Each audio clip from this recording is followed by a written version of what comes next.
新生儿鼻塞咳嗽应该怎么办？王肖倩，主任医师，小儿内三科，聊城市第2人民医院。新生儿有鼻塞咳嗽的症状，说明已经出现了呼吸道的感染。新生儿抵抗力、免疫力较差，病情容易很快加重进展，建议最好去医院，让专业的儿科医生做体检查体，判断病情的轻重，给予恰当的药物治疗。如果病情较轻，体温正常，精神、吃奶、睡眠较好，可以在家口服药物治疗，同时保持空气新鲜，屋里温度适宜，注意保暖，减少喂奶的量，少量多餐。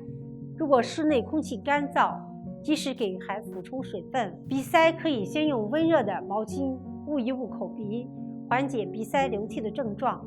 也可以用生理盐水喷鼻剂给孩子喷鼻腔缓解。在医生指导下选择可以口服的止咳药物。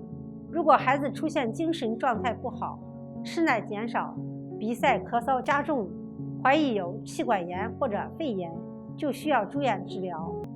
专家提示，新生儿有鼻塞咳嗽的症状，有可能是支气管炎或者肺炎，轻症做好护理，注意保暖，合理喂养，在医生的指导下口服药物或者生理盐水鼻喷剂治疗缓解症状。如果出现吃奶减少、精神差、病情加重，需要住院治疗。